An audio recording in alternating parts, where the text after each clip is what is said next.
I'm Sandweiss Hodges. I'm one of the choral students in DMA choral students. And here is my vocology capstone presentation, Defining Yiddish Authenticity Benchmarks, a practical guide for Yiddish diction and articulation in choral singing. And I want you to know, for those of you who are choral singers, this applies equally to you as solo singers, and there's a treasure trove of Yiddish art song out there, so I hope to get you inspired to use this information.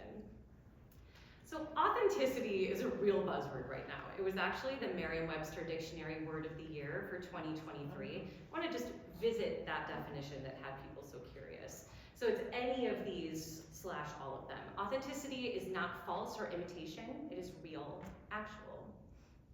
It is true to one's own personality, spirit, or character, worthy of acceptance or belief as confirming to or based on fact, conforming to an original to reproduce essential features. And looking at that, I know us in the choral field feel the authenticity weight very hard because we're often people's main avenue for interacting with and exploring different cultures. And the question is, okay, I see what authenticity is according to the dictionary, but what does it look like? And how do we know if we're reaching it? And Yiddish, for which I am a culture bearer, which I'll speak about, has really, really slim pronunciation guides and then exactly one very thorny doctoral thesis, which is amazing, but there's nothing in between. And I was thinking, what resource could I provide for my fellow choral artists that supplements the easier one and just gives you a few different touch points where if you can really nail those few touch points, you can call it, if not perfectly authentic, really well on the way to doing so. So I'm trying to coin this term authenticity benchmarks to describe this idea. An authenticity benchmark is a cultural practice or norm whose presence in a work of art lends to it a significant tone of cultural realness. It is fact-based, observed in practice via those native to or sufficiently proficient in the culture, conforms to an original practice in its essential features, and can be vetted for a feeling of validity by those native to or sufficiently proficient in the culture. And I do think that last point about kind of that gut feeling element of it is very important and just kind of fills in the gaps left by some of the other ones. So I am a person sufficiently proficient in Yiddish culture. That's me at my bat mitzvah at the tender age of 13. And this is my oldest living relative that I ever met, my great-grandfather Norman, or Nahum, who emigrated from Ukraine in the early 20th century, was a native Yiddish speaker, as were my grandparents. So I grew up around the culture, and it's been my main focus of scholarly work since 2021. So just to make sure you know what Yiddish is, it can refer to the language or the culture of the Ashkenazi or Eastern European Jewish people. It evolved out of German around 1,000 years ago and has elements of German, Hebrew, Slavic languages, and imagine a bunch of others as well. I think we all probably can guess it was nearly decimated in the 20th century by the Holocaust and then by immigration and assimilation. But it is not an endangered language. It is not even close to going extinct. And this is why this topic is relevant. More and more people are looking to get in touch with their roots, especially in these fun, secular, cultural ways. So people are learning Yiddish every day, and here's proof. I'm going to teach you your first Yiddish word, oisgesund. Oisgesund. It means Zoom fatigue. Oisgemutscht, exhausted. Oisgesund, exhausted of Zoom. So Yiddish is alive and well.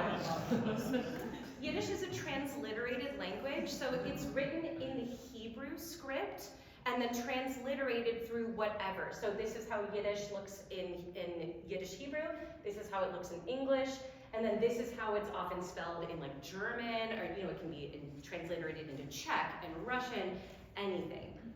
If you're going to sing in Yiddish, this is going to be an issue for you at some point. This is not the focus of this presentation, but you can call me and I'll help you.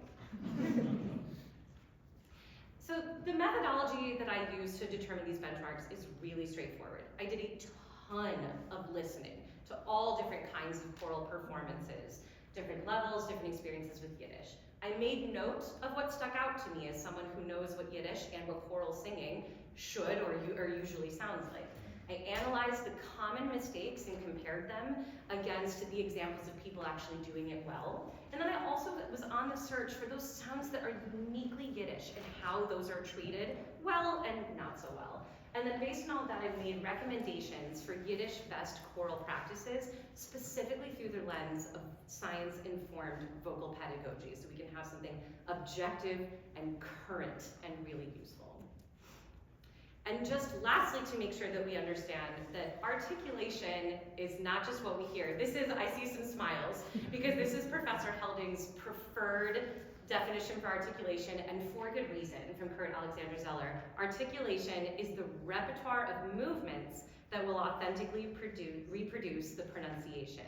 So we don't learn different languages by hearing them. We learn different languages by needing to move through them and needing to have some kind of guidance on how to manipulate all the different articulators, which ones, and then we can listen and fill in the gaps. But that's very important for us to recognize.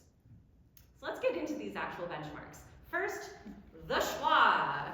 Yes, we know and love the schwa. And also maybe we hate the schwa because we know how hard it is. So Amanda Johnston, the author of English and German Diction for Singers, calls it a vocalic chameleon due to the manner in which it changes according to its environment. And then according to Sherry Montgomery, she calls them a reduced or weakened version of a known vowel, which I find that definition to be very friendly and useful. Why is it important? Has anyone seen the Simi Nosrat Salt, Fat, Acid, Heat on Netflix or read the cookbook? In the fat episode, she speaks about cooking fat as adding its own unique flavor to a dish and amplifying the other flavors in the recipe, and how different fats are associated with different cooking styles in the world, right? So we think of olive oil for Italy, and butter for France, and lard for South American cooking, and coconut oil for Southeast Asia, and ghee. You know, all of these can be used anywhere, but it really gets to the point of that flavor, and that's what I think the schwa does for every language. It affects everything around it, and that's why it's so important to get it right. Will you say the word America? America. That ending schwa, right? That's the full central neutral America. America. How about the German Liebe? Liebe. Can you try that schwa on America? America. Can you try the American one on Liebe? Liebe. And watch your voice teachers cringe. That's how important it is. It's a subtle difference. It's only going from essential to a slightly more forward and rounded vowel, but man, does it make a difference. So this is how I like to introduce approaching the reduced or weakened version of a vowel. You're all familiar with this, but this is an exercise that choral folks can use with their singers. Think of the word witness. Will you say that, please? Witness. So that schwa is more a reduced version of I to my ears. You can disagree. But if we were to say witness, that would feel very wrong. But we can use it to start witness, and then toggle back and forth until we're finding ourselves having the which, right, can you feel it in your mouth? There's more engagement in the upper lip. It's a more forward vowel. Morph it into Yeah, you can feel the tongue changing positions to come more central. You can feel the lips relaxing.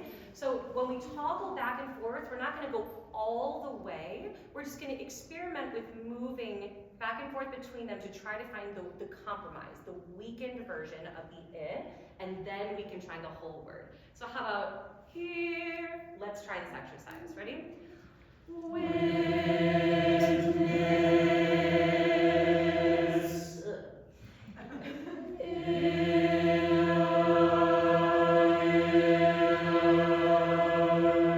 And then witness.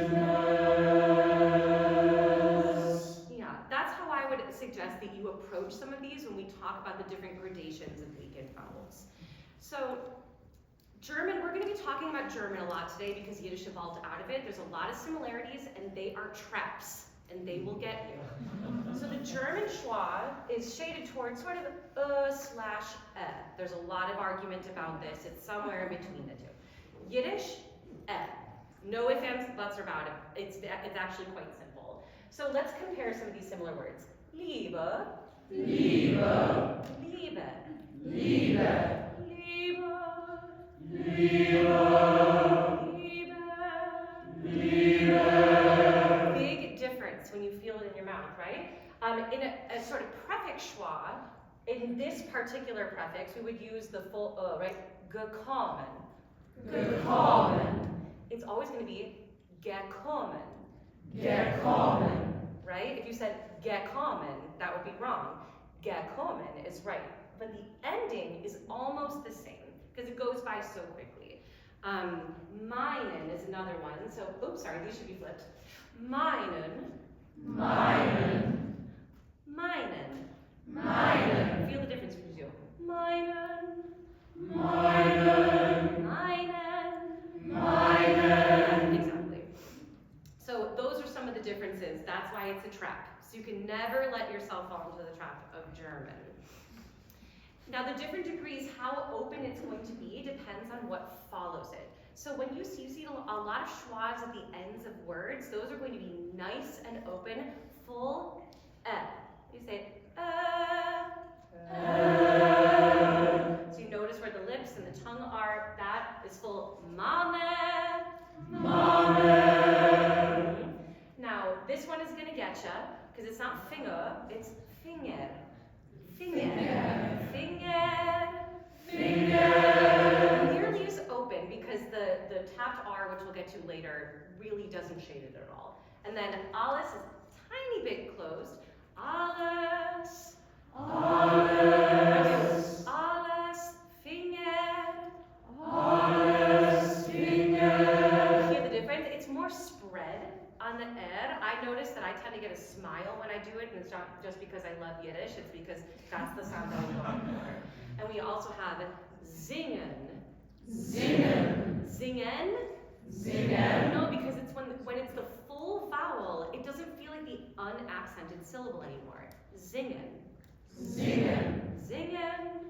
Singen. So with that slightly reduced version of the and then the most reduced is when there's an M on the end.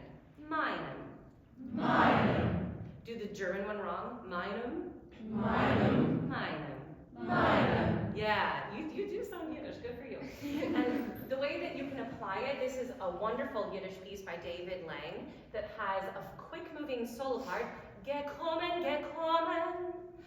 Gekommen, gekommen. But then these folks down here are holding it, and even though you wouldn't normally say gekommen, gekommen, if you are sustaining it, I give you permission to differentiate it from German. Gekommen. Gekommen. Yeah, because it's not German. It's Yiddish, so it's going to be more open. All right, our second benchmark is the ch. You will have heard this in German, maybe Hebrew, Arabic, plenty of other languages. The voiceless uvular fricative. Voiceless, it does not engage the vocal folds. Uvular refers to where the tongue is engaged at the point of the uvula, where it's articulating, and it's a fricative, so it's produced by constricting the airflow through a narrow channel, like or sh, except it's. All right, I prepared you for this next slide. Because usually when people are doing this wrong, they're overdoing it or underdoing it. And when they're overdoing it, it can sometimes sound like they're hawking up a loogie. But honestly, I actually think that's a good way to teach people how to find where it should be. Because it's going to start in the deepest place that you're actually past the uvula. And then it's going to, your tongue, the engagement of your tongue at that moment of constriction is going to move gradually forward. You can hear it changing the pitch, can't you? Yeah, exactly. As we're changing the shape of the resonator, the pitch is changing. So we're going to bring it up just to the point of the uvula where it's not uncomfortable anymore. But not so forward that it starts to become. And you're doing it quite right, because it's also, overdoing it is also not about forcing too much air through. It should be quite gentle.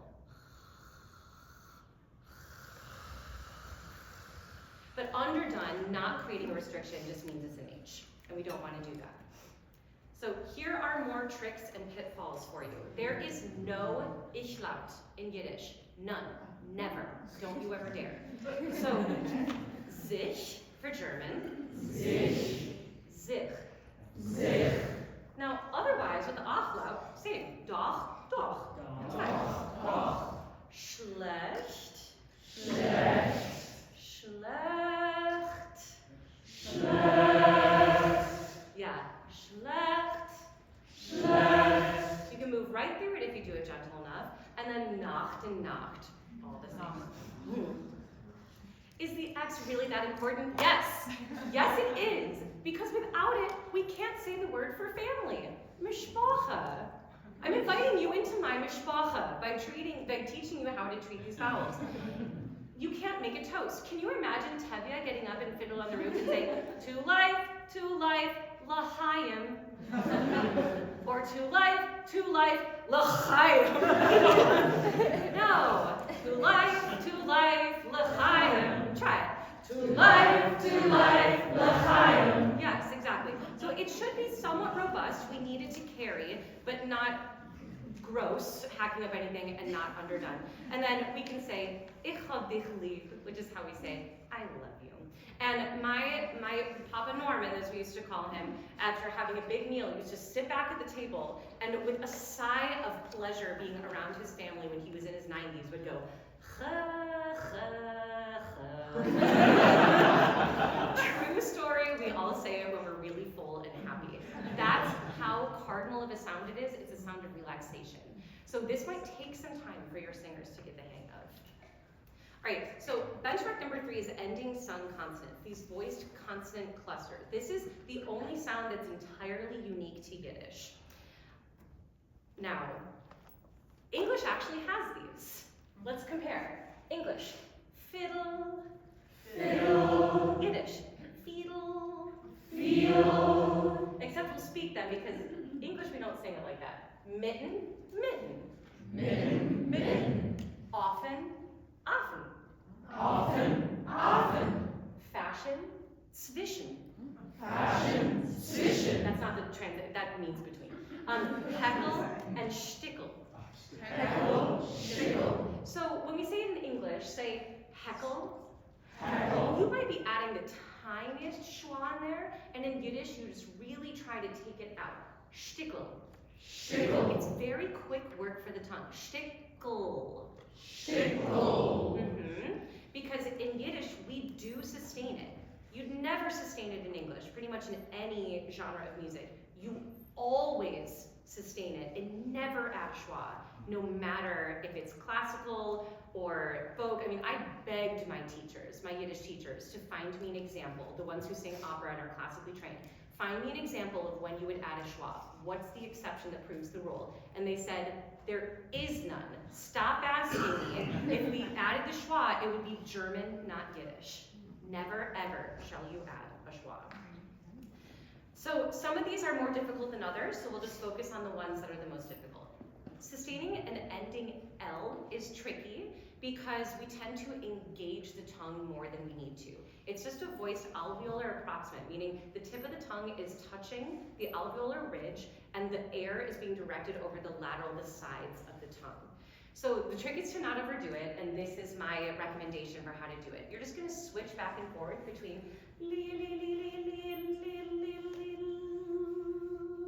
and do your best not to engage the back of the tongue that could create constrictions in the throat. So let's go ahead and try it. Ready?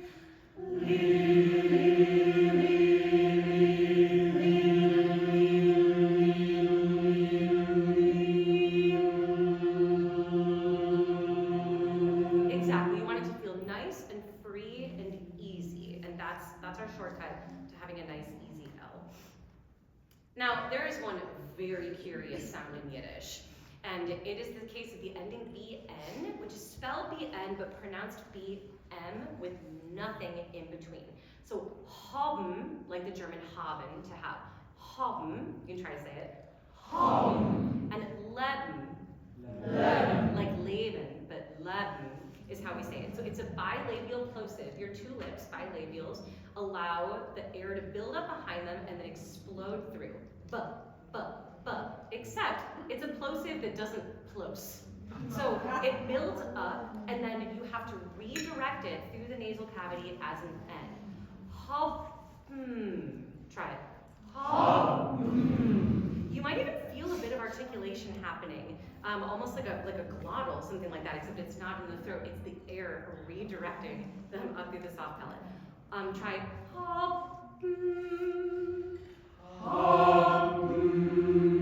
and so the trick is that they just need to be 2 syllables. It needs to all happen at once. Try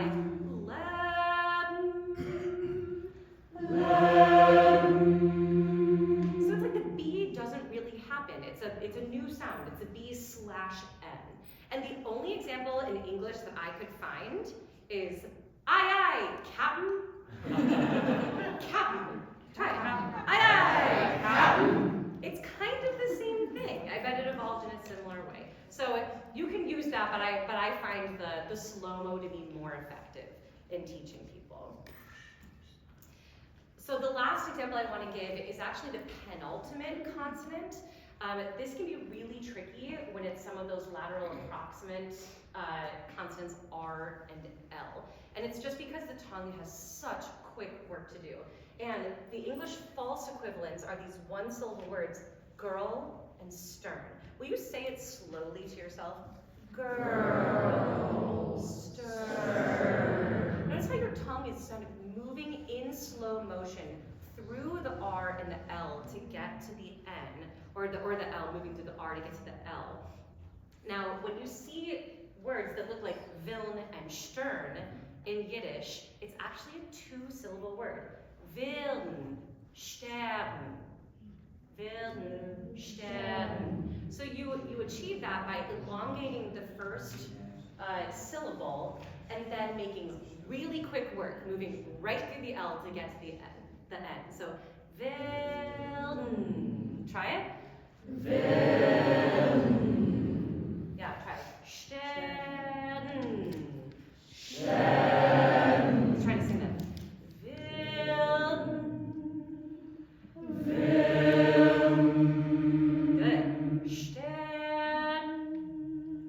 Stern. Very nice. And they're barely there, but you can tell when they're not barely there. That's quite good. So our last benchmark is the R, and you will be so relieved to know that this voiced alveolar tap is what we use for basically all of our standard R's in classical singing from any language. So it's just one tap of the tip of the tongue against the alveolar ridge. Ra, ra, ra. We do this all the time.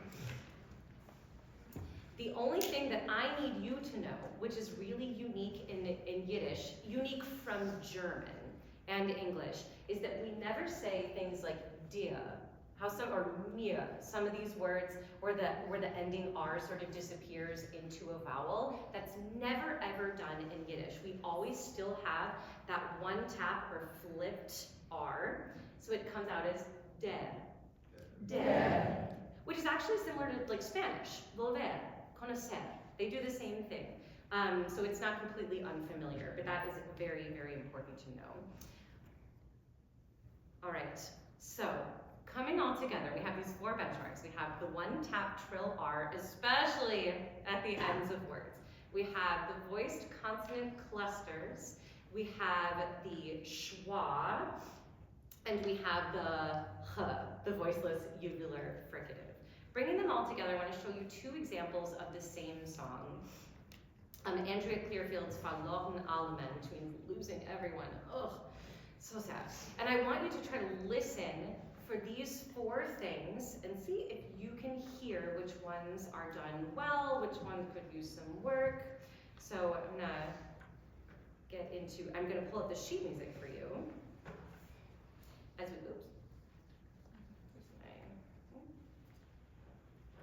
all right, here we go, 351.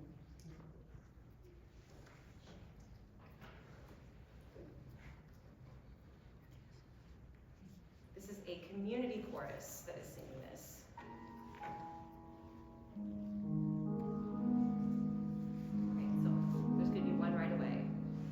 wissen.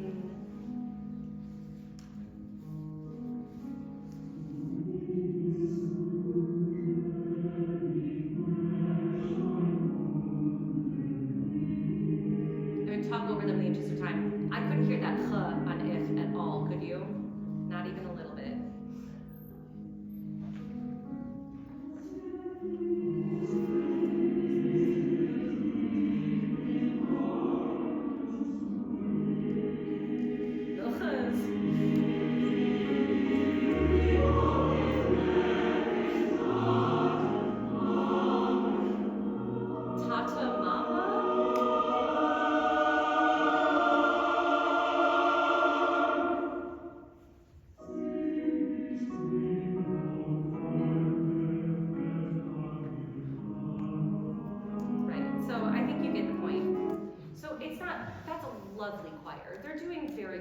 In many ways, it's a hard song too.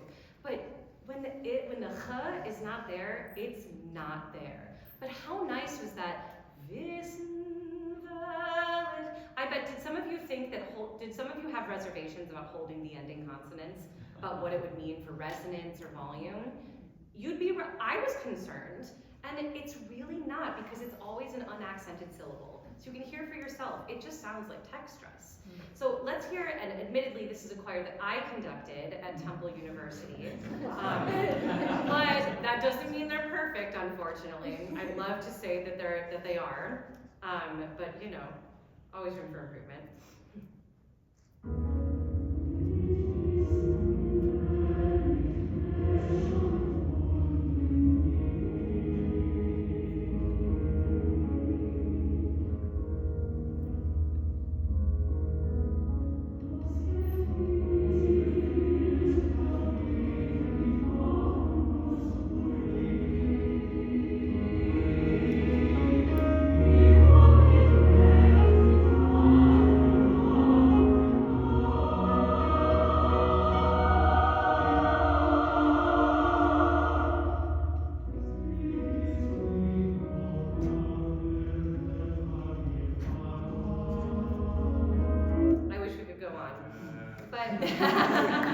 Thanks for that. So the chuz could have been more. The chuz could have been more. But the held consonants were so good because we got it. And the wachen or zurück, so much in that one little sentence. It's the ch to the n. It's the ending wachen nor zurück all together. Wachen nor zurück. Do you want to try it? Wachen nor zurück. It's hard. It takes time to do it well. So in my last couple minutes, oh no, I'm sorry. No, we've done that too much. Thank you for working, but I appreciate it. Yeah. So revisiting these authenticity benchmarks, what these four are supposed to be. They're supposed to be cultural practices or norms whose presence in a work of art lends to it a tone of significant cultural realness. They're fact-based, observed in practice by native singers that I've heard. They conform to an original practice. This is going to be very similar to folk and Yiddish opera and all of those enunciations, and can be vetted for a feeling of validity by those native to or sufficiently proficient in the culture. And I know why we all know why we're reaching toward authenticity, because we want it to feel, we want to be respectful, and we want people to feel valued. Really want to leave you with this note of caution about Yiddish versus German. It can help you, but it can more hinder you. And I want to honor the expertise of the people who taught me and make sure that you know that there are so many experts. Just because they're not publishing in the Journal of Voice or in Choral Journal doesn't mean they're out there. And that's what I'd like to do. That's the role that I'd like to serve, is to be that bridge between the two communities. So you want a recording by a proficient person? I got you. You want a recording by a native speaker? I got you. I can hook you up with my teacher, Peril. So I really hope that you feel inspired, and I just want to leave you with a little Yiddish. A bissel und a bissel, welt a viele Schissel. A bissel und a bissel, welt a viele Schissel. Bit by bit, it becomes a bowlful. Keep at it, and you will have something. Thank you so much.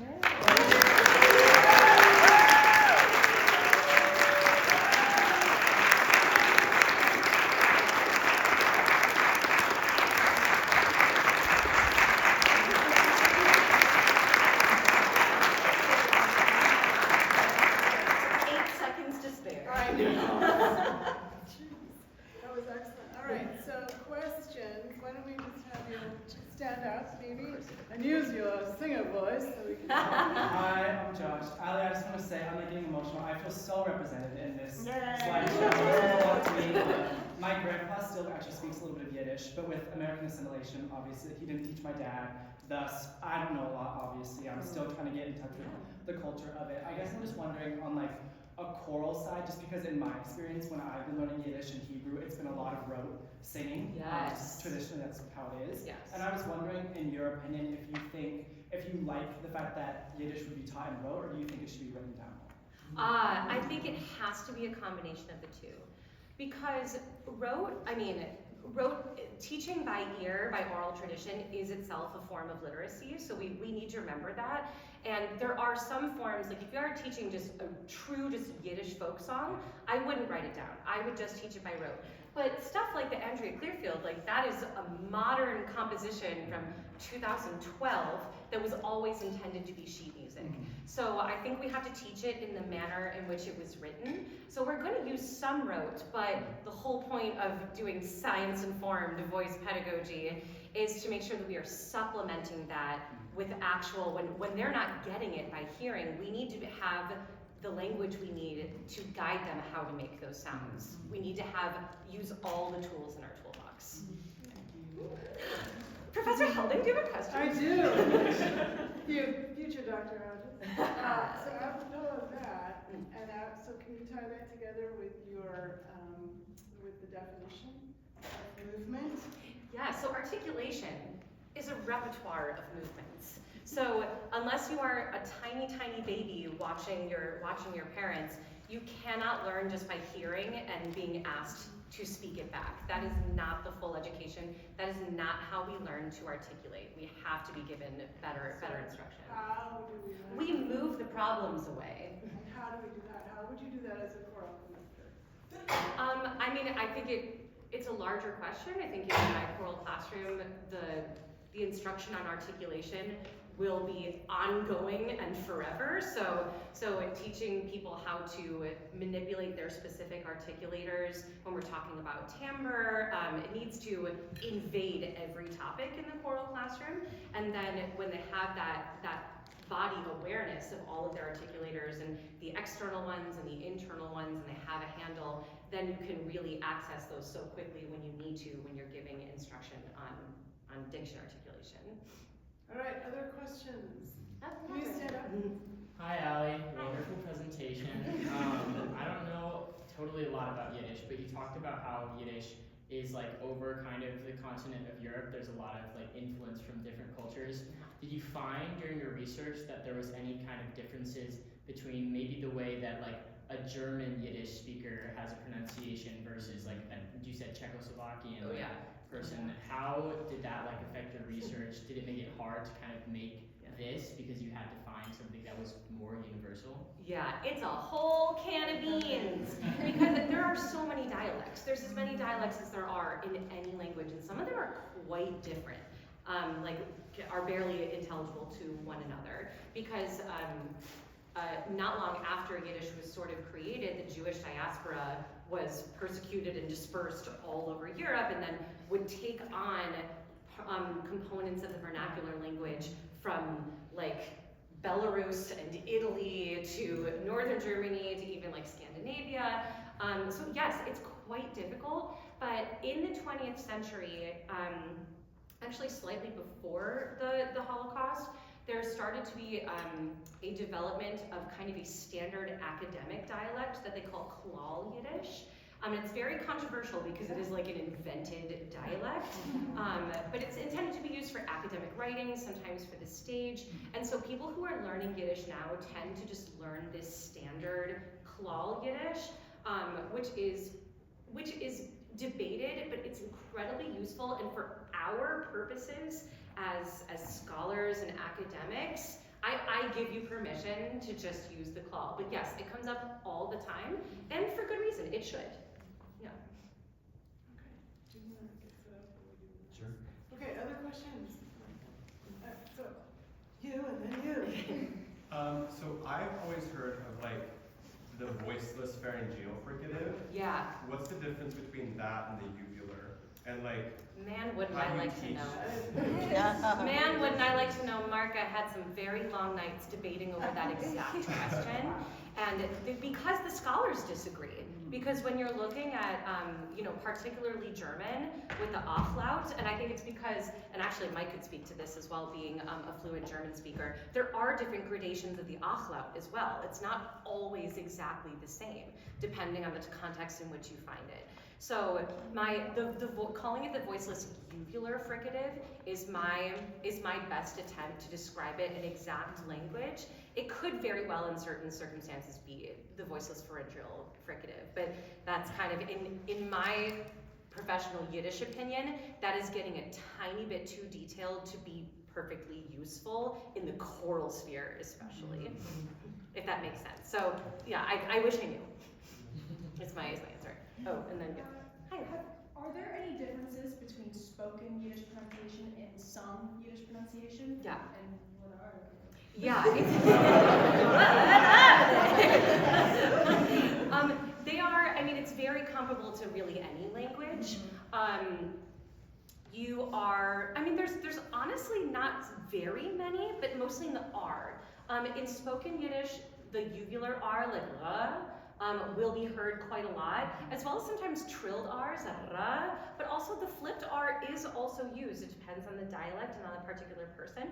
So that might be a sound that you find when you hear Yiddish speakers that you wouldn't use. You would use it maybe in folk music, but never in any choral or solo classical. Yeah, otherwise they're very comparable. We have more? Oh, More questions? Oh, she has a follow-up. Are shadow vowels ever acceptable? Oh yeah. Oh yeah. Just on ending consonants, exactly the way that you would in English. Okay. Yeah, 100%. So maybe you should also explain, you just took 4 sounds. Right? We'd be here all day. Oh, yeah, right. Yup. Everybody's just Yup. So that was the question of which 4 were you going to pick, to talk about. Ugh, yeah, it's madness. Sean, do you have a question? Since articulation errors are moved away and we need to learn the movements to create authentic articulation, do you feel this research is a part of a bigger scope in the choral field of moving away from talking at singers and instead of teaching them the articulation movements? Oh, 100%. Oh, And the follow-up question is, did you find that there are current researchers or linguists that are trying to figure out the exact movements of this language? Oh. So yes, I think not even Yiddish particularly, I think definitely as more choral musicians come into the field informed on vocal pedagogy and vocology and from strong vocal backgrounds of their own, we're just finding that happen a little bit more naturally, but also as the greater voice community is more educated on science-informed vocal pedagogy and vocology. I think we're all on this journey together. Admittedly, choral might be one or 2 steps behind sometimes. But yes, I think there is a trend, and love to push it forward. In terms of Yiddish, there's a whole world of linguistics that I haven't been able to dive into because it is deep. Linguists love Yiddish because it's fast. It's so many languages all in one. There's lots and lots of linguistical writing, but man, is it dense. Okay. So I haven't fully broken into that world yet. There is exactly one thesis by Carrie Waxberger Schuster and it's also published once in not the Voice Journal. I'll let you know which publication. Has a very detailed articulation guides, but there are not, it's more focused on IPA and a lot about transliteration, those problems of transliteration that I mentioned, less about particular movements and how to get there. But you know who's doing it are the folk people. The people who, when I go to Yiddish Summer Weimar, the festival, and I learn just folk Yiddish singing from the teachers, they know how to get you to say a ch. But they're not necessarily describing it with the exact articulators. They're the ones who just have the really good tricks. Sure. Mm-hmm. Thank you. Yeah. Well done, you. Yeah.